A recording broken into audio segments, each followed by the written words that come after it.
Hi hello. Sambar കഴിഞ്ഞിട്ടുണ്ടെങ്കിലും മലയാളികൾ ഏറ്റവും കൂടുതൽ കഴിക്കുന്ന ഒരു കറിയായിരിക്കും ഈ മോര് കറി. നമ്മൾ കോഴിക്കോട്ടുകാർ ഇതിന് കാളൻ എന്നാണ് പറയുന്നത്. അപ്പം നമുക്ക് ഇതെങ്ങനെയാണ് ഉണ്ടാക്കുക എന്നുള്ളത് നോക്കാം. അതിനാദ്യം വേണ്ട ഇൻഗ്രീഡിയൻസ് എന്തൊക്കെയാണെന്ന് ഞാൻ പറഞ്ഞുതരാം. ഇവിടെ ഞാൻ വെള്ളരിയാണ് എടുത്തിട്ടുള്ളത്. ഒരു അര പീസ് വെള്ളരി, 2 പച്ചമുളക്, 3 ചെറിയ ഉള്ളി, കുറച്ച് ജീരകം, പിന്നെ ആവശ്യത്തിന് തേങ്ങ. പിന്നെ ഇതിലേക്ക് നമുക്ക് ആവശ്യമായിട്ടുള്ളത് തൈര് മാത്രമാണ്. അധികം പുളിയില്ലാത്ത നല്ല കട്ട തൈര് എടുക്കുന്നതായിരിക്കും കേട്ടോ നല്ലത്.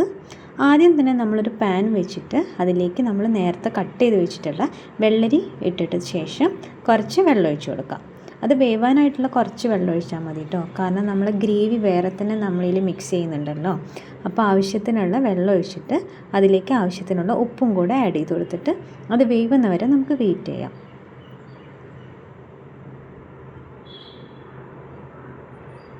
അതൊന്ന് വെന്ത് വരുമ്പോഴേക്കും നമുക്ക് ഇതിലേക്ക് വേണ്ട അരപ്പ് സെറ്റാക്കി എടുക്കാം കേട്ടോ. അതിന് നമ്മൾ നേരത്തെ എടുത്ത് വെച്ച തേങ്ങ, കൊച്ചുള്ളി, 2 പച്ചമുളക്, ജീരകം, പിന്നെ കുറച്ച് മഞ്ഞൾപ്പൊടി വേണം കേട്ടോ. ഇത് കുറച്ച് കളറിന് വേണ്ടിയിട്ടാണ്, കൂടി പോയിട്ടുണ്ടെങ്കിൽ ആ മഞ്ഞൾപ്പൊടീൻ്റെ ടേസ്റ്റ് മുന്നിലുണ്ടായിരിക്കും കേട്ടോ.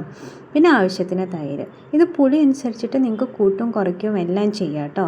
ഇപ്പോൾ നമ്മൾ ആദ്യം കുറച്ച് ഒഴിച്ചതിന് ശേഷം അരച്ചെടുത്തിട്ട് ജസ്റ്റ് ഒന്ന് ടേസ്റ്റ് ചെയ്തിട്ട് പുളി കുറവാണെങ്കിൽ നിങ്ങൾക്ക് കുറച്ചും കൂടെ ആഡ് ചെയ്ത് കൊടുക്കാം. അപ്പോഴേക്കും നമ്മൾ കഷ്ണങ്ങളെല്ലാം വെന്ത് വന്നിട്ടുണ്ട്.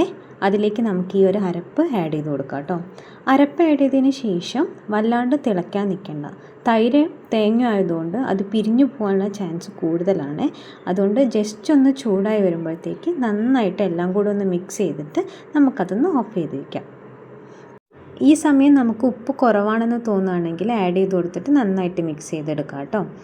ഇത് സെറ്റാക്കി കഴിഞ്ഞതിന് ശേഷം നമുക്കിതിലേക്ക് വേണ്ടിയിട്ടുള്ള വറവ് സെറ്റാക്കി എടുക്കാം. അതിനായിട്ട് ഒരു പാൻ വെച്ചിട്ട് അതിലേക്ക് ആവശ്യത്തിന് വെളിച്ചെണ്ണ ഒഴിക്കാം.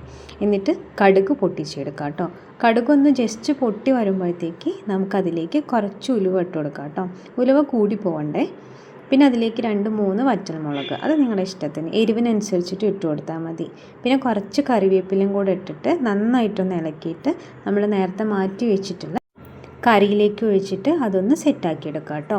അപ്പോൾ എല്ലാവർക്കും ഈ വീഡിയോ ഇഷ്ടപ്പെട്ടു എന്ന് വിചാരിക്കുന്നു. എല്ലാവരും ഒന്ന് സബ്സ്ക്രൈബ് ചെയ്ത് എൻ്റെ കൂടെ കൂടണേ.